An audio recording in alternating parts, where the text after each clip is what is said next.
ଗୋଟିଏ ଗାଁରେ ଗୋଟିଏ ପରିବାର ରହୁଥିଲେ, ବହୁତ ଦୁଃଖୀ ପରିବାର। ସେମାନଙ୍କର ବହୁତ କଷ୍ଟରେ ଦିନ ବିତୁଥିଲା। ଖାଇବା ପିଇବାରେ ଅସୁବିଧା ରହୁଥିଲା। ପଇସା ପତ୍ର ସେମିତି ପାଖରେ ନଥିଲା। ସେମାନଙ୍କୁ ବହୁତ କଷ୍ଟ କରିବାକୁ ପଡ଼ୁଥିଲା।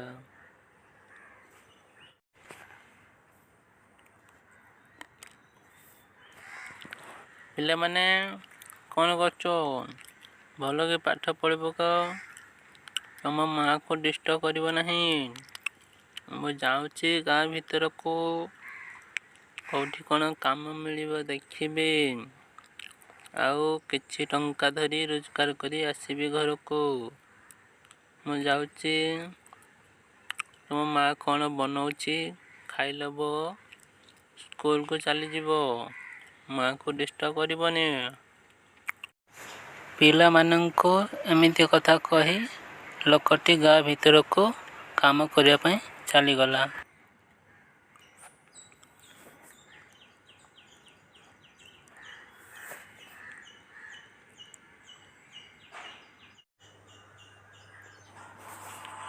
ହେ ଭଗବାନ, ଆଜି ଗୋଟିଏ ବଡ଼ ଘର, ଭଲ କାମ ମିଳିଯାଆନ୍ତା କି, 2 ପଇସା ଭଲ ରୋଜଗାର ହୁଅନ୍ତା, ଆମେ ଭଲରେ ଖାଆନ୍ତୁ।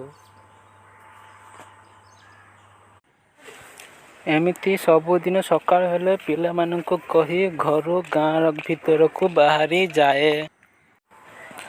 ସବୁଦିନ ଏମିତି ଦିନଯାକ କାମ ସାରି ସନ୍ଧ୍ୟା ହେଲେ ଘରକୁ ଫେରି ଆସେ।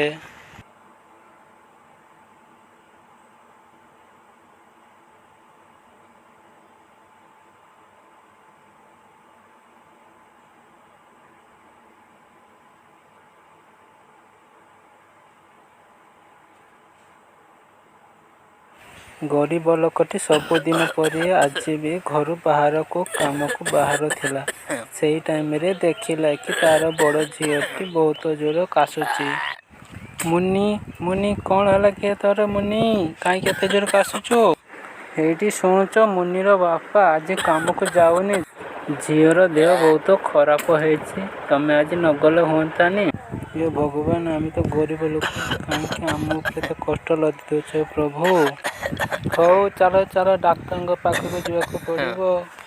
ଓଏ କୋନିର ମା, କୋନିକୁ ଧର, ମୋ ସାଥିରେ ଚାଲ। ଏମିତି କହି କୋନିକୁ ତାର ବାପା ମା ଡାକ୍ତର ପାଖକୁ ନେଇଗଲେ। ଏଇଠି ଶୁଣୁଛ କୋନିର ମା, ଡାକ୍ତରଙ୍କୁ କହି କିଛି ଦିନର ଔଷଧ ଧରି ଘରକୁ ଫେରିବା। କୋନିଙ୍କୁ ଡାକ୍ତରଙ୍କୁ ଦେଖାଇ ଘରକୁ ଫେରି ଆସିଲେ।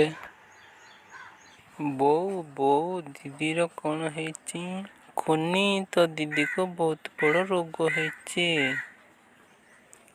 ଆମେ ଏବେ କ'ଣ କରିବା? ଡାକ୍ତର ଆମକୁ 5 ଦିନର ଔଷଧ ଦେଇଛନ୍ତି। କହିଛନ୍ତି ଯେ 5 ଦିନ ଔଷଧ ଖାଆନ୍ତୁ। ଖାଇସାରିଲା ପରେ ଯଦି ଭଲ ନ ହୁଏ, ତମେମାନେ ହସ୍ପିଟାଲ ନେଇକି ଯିବ। ହଇଟି କୋନିର ବାପା, ମୁଁ ତମକୁ କହିଦେଉଛି, ମୁଁ କିଛି ଜାଣେନି। ତମେ ମୋ ଝିଅକୁ ହସ୍ପିଟାଲ ନେଇକି ଯିବ। ନହେଲେ ଦେଖିବ ସେତେବେଳେ ମୋ ଘର କେମିତି ପରିସ୍ଥିତି। ମୁଁ କେଉଁଠୁ ଆଣିବି, କ'ଣ କରିବି, ମୁଁ କିଛି ଭାବିପାରୁନି। ହେ ଭଗବାନ, କ'ଣ ହବ? ଆମ ଝିଅ କେମିତି ଠିକ୍ ହବ ପ୍ରଭୁ? ଏମିତି କୋନି ବେଳେବେଳେ କାଶୁଥାଏ। ସବୁଦିନ ଔଷଧ ଖାଉଥାଏ। ଏମିତି ହଉ 5 ଦିନ ବିତିଗଲା। ସକାଳୁ ବାପା ଆସିଲେ। କିରେ କୁନି, ପାଠ ପଢ଼ୁଛୁ ନା କ'ଣ କରୁଛୁ? ମୁନି, ଏବେ ସକାଳ ହେଲାନି, ଉଠି ପଡ଼, କେତେ ଶୋଇବ? ମୁନି କ'ଣ ଜମା ଶୁଣୁନାହିଁ। ମୁଁ ଯାଉଛି ତା ପାଖକୁ ଯାଇ ଦେଖେ କ'ଣ ହେଲା। ମୁନି, ଉଠ ମୁନି।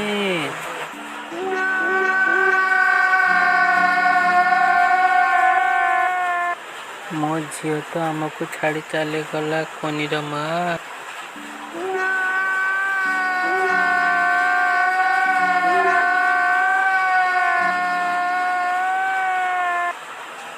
ଘରେ କାନ୍ଦ ବୋବାଳିରେ ଫାଟି ପଡ଼ିଥାଏ। ଘର ଭିତରେ କାନ୍ଦ ଶୁଣି ଗାଁର ଲୋକମାନେ ଧାଇଁ ଆସିଲେ। କ'ଣ ହେଇଛି ଏତେ କାନ୍ଦ କାହିଁକି? ଘରେ ପଡ଼ିଛି ଘରେ ପଡ଼ିଛି। କ'ଣ ଆଉ କହିବି, ମୋ ଝିଅ ସବୁଦିନ ପାଇଁ ଆମକୁ ଛାଡ଼ି ଚାଲିଗଲା। ହଉ ଆଉ ଚଲ ଶବଟାକୁ ନେଇକି ପୋତି ଦବା। राम नाम सत्य है, हरि नाम सत्य है, राम नाम सत्य है, हरि नाम सत्य है, राम नाम सत्य है। ଗାଁର ଲୋକମାନେ ତାର ବଡ଼ ଝିଅକୁ ନେଇ ଗାତ ଖୋଳି ପୋତି ଦେଲେ।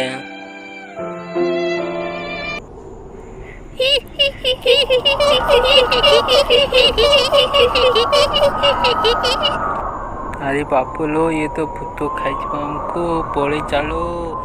ବାବୁ ଭାଇ, ମୁଁ ଏଠି କହିଥିଲି ଭୂତ ବାହାରିବ।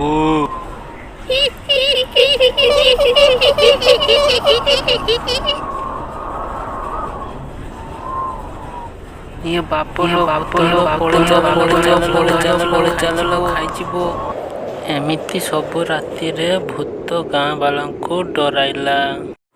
हाय ब्रदर, आपका इस भाई को आपका थोड़ा सा प्यार तो दे दो। आपका थोड़ा सा ही प्यार मेरे लिए बहुत बड़ा। प्लीज़ यार, चैनल को सब्सक्राइब तो कर दो।